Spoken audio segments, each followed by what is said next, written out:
Tu penses quoi que pour être un homme très attirant, il faut être parfait physiquement, grand, carré, mâchoire dessinée, regard intense. Le cliché classique. C'est mignon, mais complètement à côté de la réalité, parce que ce que les femmes trouvent réellement attirant chez un homme ne fonctionne pas comme un simple bouton « like ». Ce n'est pas logique, ce n'est pas linéaire, et surtout, ce n'est pas toujours visible pour toi.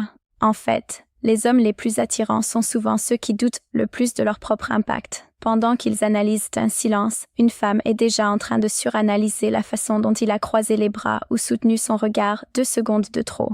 Et le plus ironique dans tout ça, si tu es vraiment attirant, les signes que tu reçois ne ressemblent pas à ce que tu imagines. Ce n'est pas forcément des compliments, ni des approches directes. Parfois, c'est même l'inverse.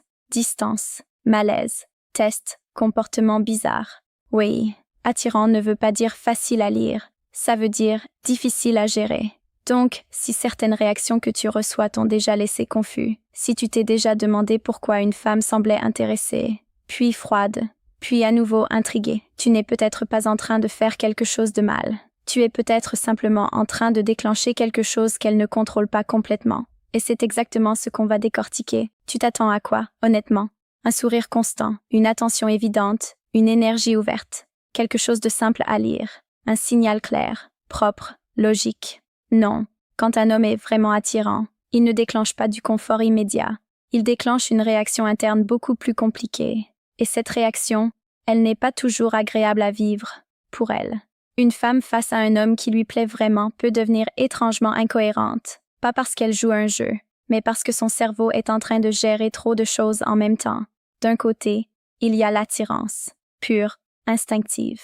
De l'autre, il y a la peur de mal faire, de perdre le contrôle, de paraître trop disponible, ou pire, de se faire rejeter.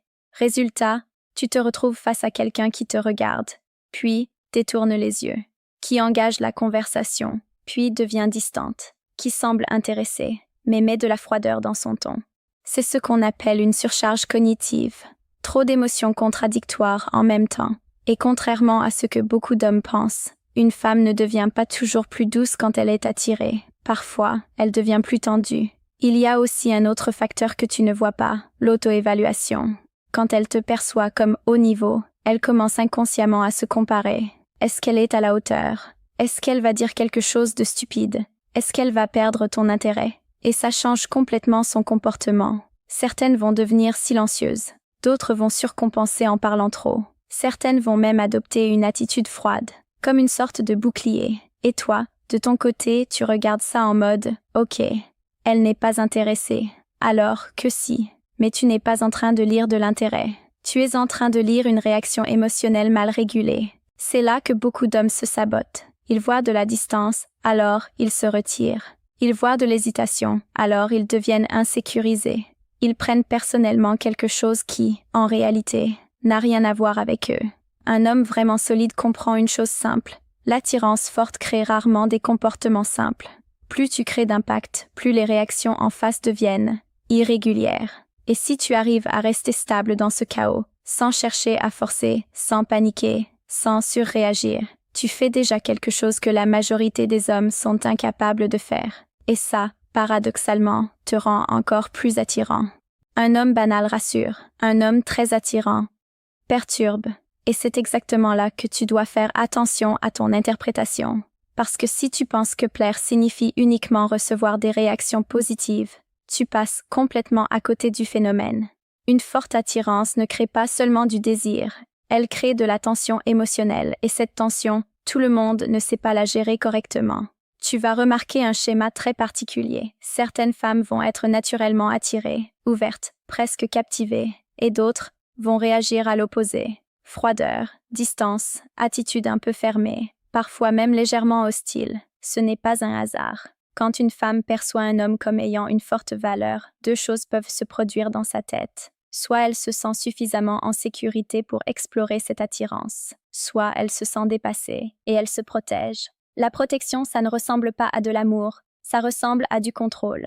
Elle va donc réduire son investissement visible, elle va ralentir, elle va tester la situation sans vraiment s'exposer, et parfois, elle va même inconsciemment essayer de reprendre le dessus émotionnellement. Pourquoi? Parce que l'attirance, surtout quand elle est intense, donne une impression de perte de pouvoir, et personne n'aime se sentir en déséquilibre. Il y a aussi un autre élément que les hommes ignorent souvent, la jalousie latente. Pas forcément la jalousie directe, dramatique, mais une forme subtile de comparaison. Si tu attires naturellement l'attention, si tu es à l'aise, si tu sembles désirable, ça peut activer une compétition silencieuse, même chez une femme qui ne te connaît pas encore vraiment. Résultat, tu peux avoir des réactions contradictoires dans la même interaction. Un moment de connexion, suivi d'un retrait, un sourire, suivi d'une distance, une énergie chaude, puis soudainement plus froide.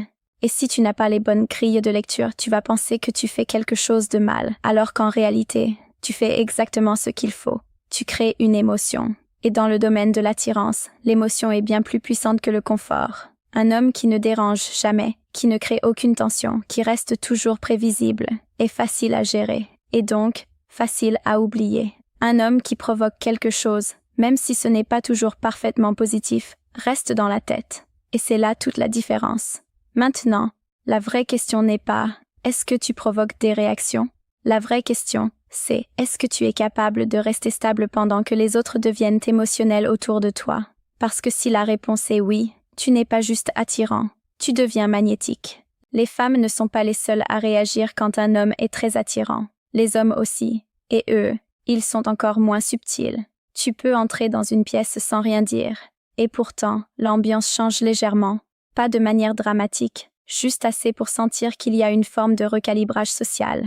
Certains hommes deviennent plus silencieux, d'autres parlent plus fort, certains essaient de te tester, d'autres vont carrément t'ignorer. Ce n'est pas personnel, c'est hiérarchique. Chez les hommes, il existe une lecture constante du statut, qui est dominant, qui attire l'attention, qui a de l'impact sans effort. Et quand quelqu'un coche ces cases sans chercher à impressionner, ça déclenche automatiquement une comparaison. Pas consciente, instinctive. Un homme très attirant ne fait pas que plaire aux femmes. Il redéfinit la dynamique dans un groupe masculin. Et ça, tout le monde le ressent. Tu vas remarquer des micro-comportements. Un gars qui te coupe plus facilement. Un autre qui essaie de te contredire sur des détails inutiles.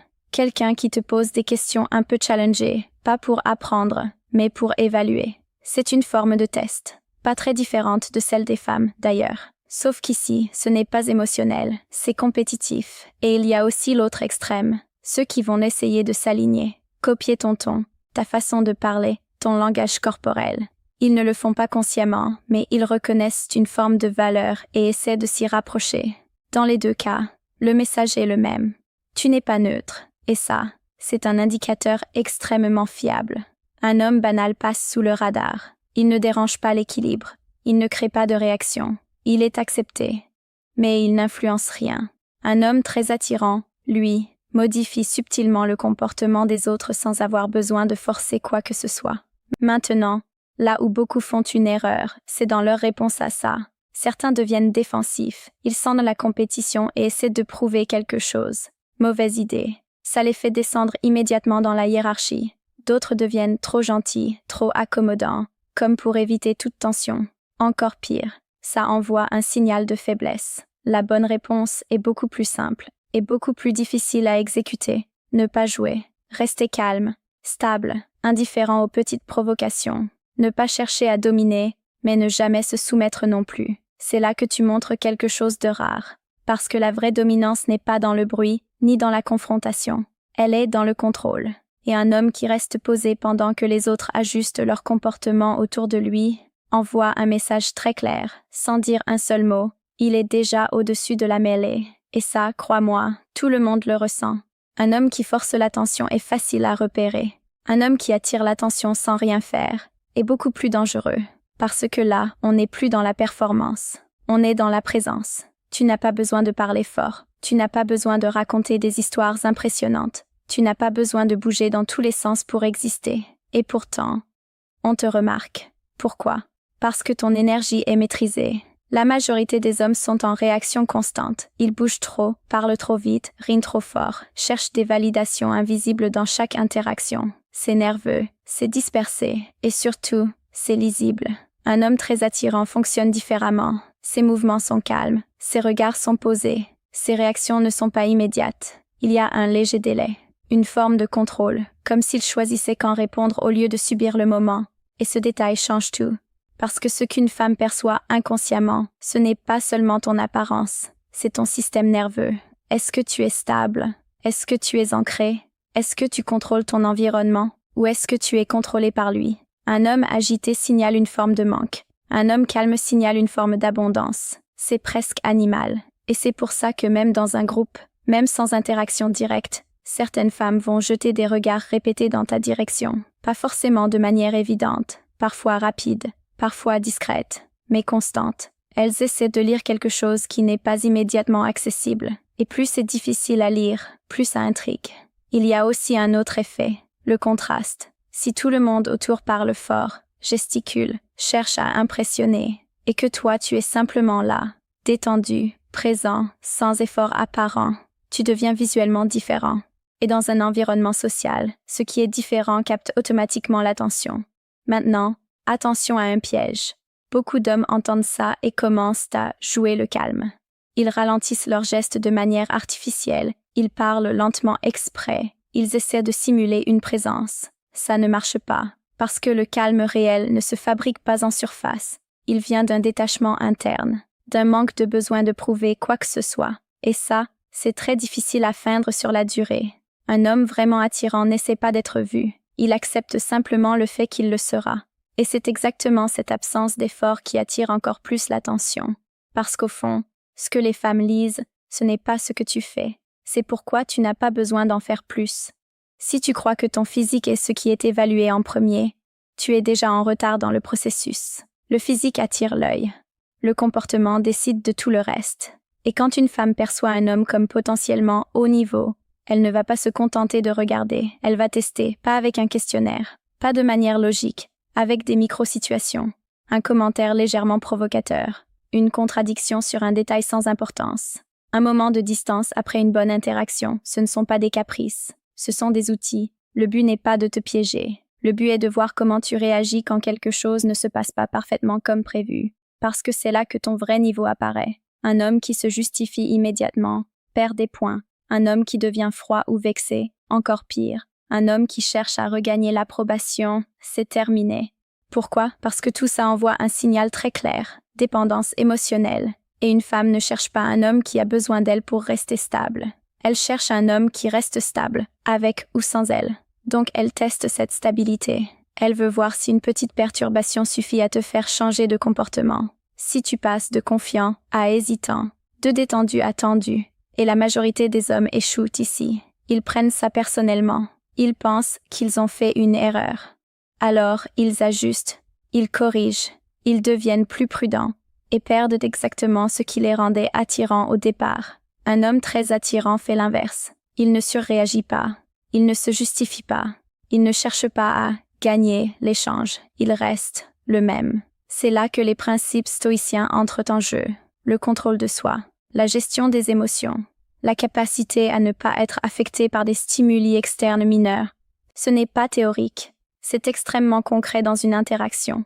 Quand elle voit que tu ne bouges pas émotionnellement, même face à une petite tension, quelque chose se valide dans sa tête. Pas besoin de mots, pas besoin d'explications. Juste une conclusion simple. Il est solide.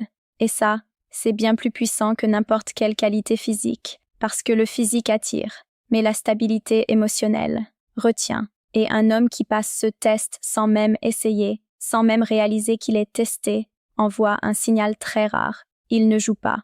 Donc il devient encore plus difficile à influencer, et automatiquement encore plus attirant.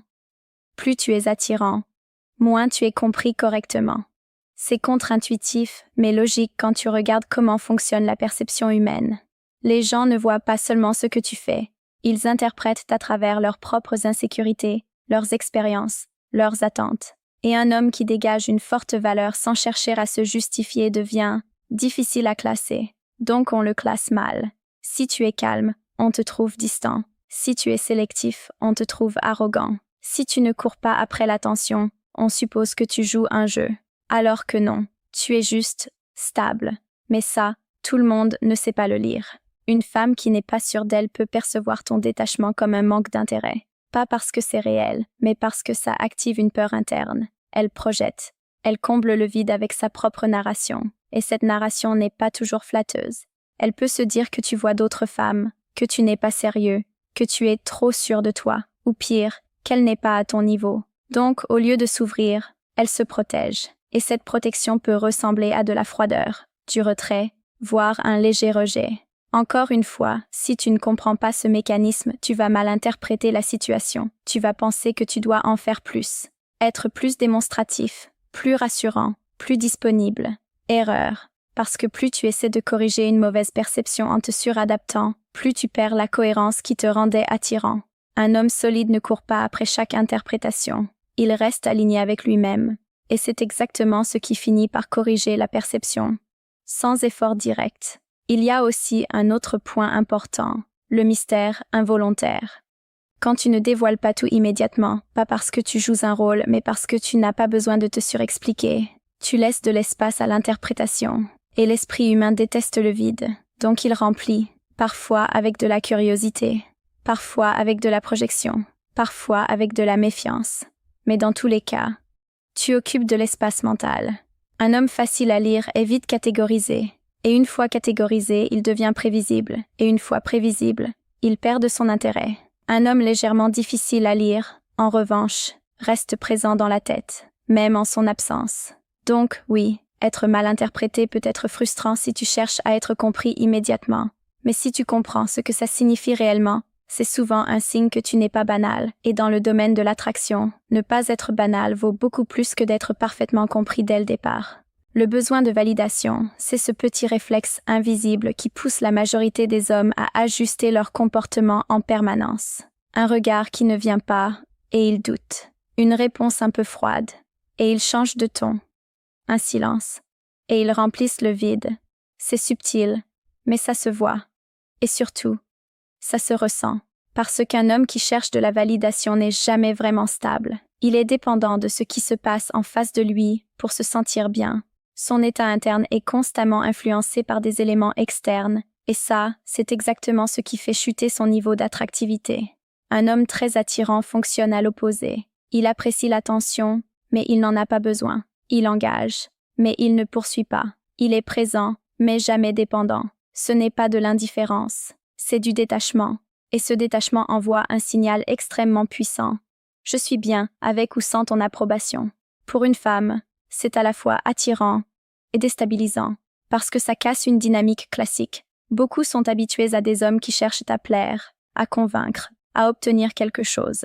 Donc, quand elles se retrouvent face à quelqu'un qui ne joue pas ce jeu, ça attire automatiquement l'attention.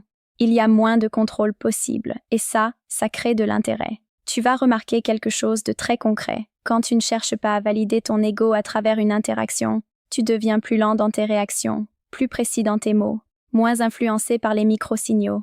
Tu n'essaies pas de sauver chaque moment, et paradoxalement, c'est là que tout devient plus fluide, parce que tu laisses de l'espace. Un homme en demande remplit toujours l'espace. Il parle trop, explique trop, s'adapte trop vite. Il essaie de contrôler l'image qu'il renvoie. Un homme détaché laisse respirer l'interaction.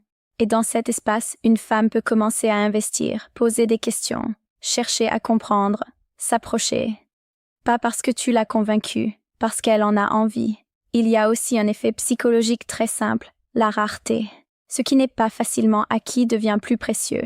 Et un homme qui ne distribue pas son attention n'importe comment crée automatiquement une perception de valeur, sans dire un mot. Maintenant, attention à un piège classique. Le détachement ne doit jamais devenir une stratégie. Si tu fais semblant de ne pas avoir besoin de validation, ça va se voir. Et ça devient encore pire que d'en chercher ouvertement. Le vrai détachement vient d'un état interne stable, pas d'un comportement calculé. Un homme vraiment attirant ne joue pas à être difficile à impressionner. Il l'est naturellement. Et c'est exactement pour ça que son attention vaut quelque chose. À un certain niveau d'attractivité, les choses commencent à changer sans que tu forces quoi que ce soit. Les interactions ne sont plus toujours initiées par toi. Les conversations ne sont plus uniquement à sens unique. Les invitations, les regards, les ouvertures commencent à venir vers toi. Pas de manière spectaculaire, pas avec des annonces dramatiques, mais de façon répétée, presque naturelle.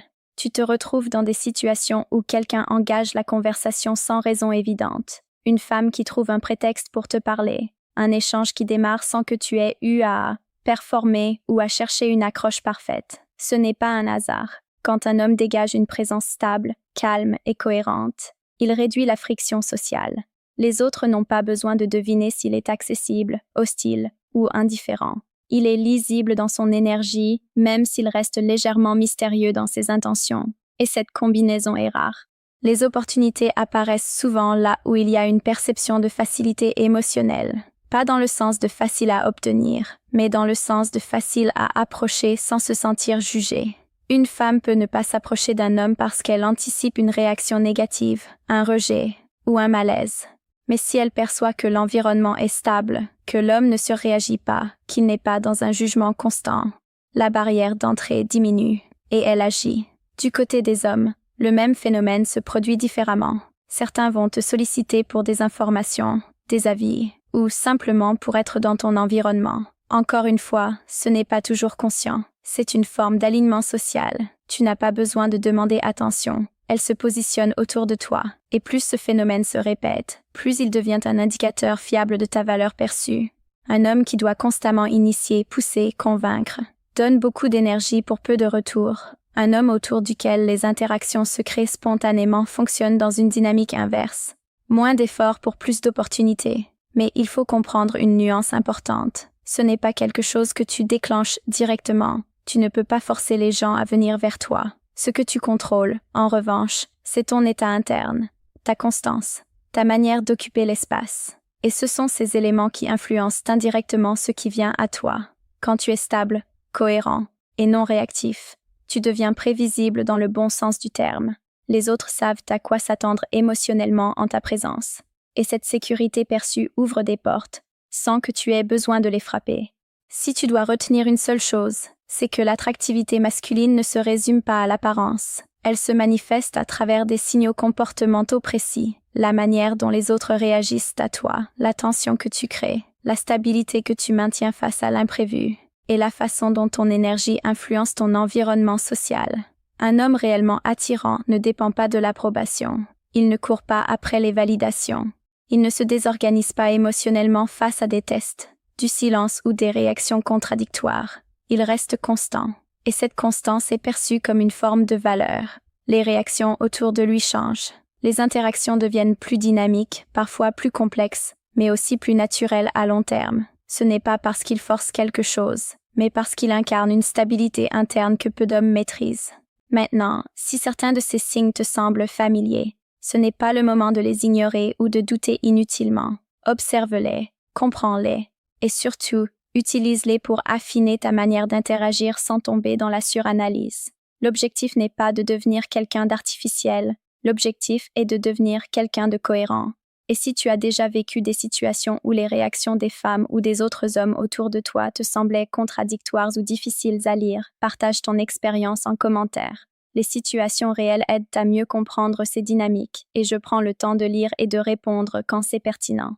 Si ce contenu t'a apporté de la clarté, le minimum attendu est simple. Like la vidéo, partage-la autour de toi, et surtout, abonne-toi à la chaîne. C'est essentiel pour continuer à produire ce type de contenu, et c'est aussi le meilleur moyen de rester connecté à ce que je partage.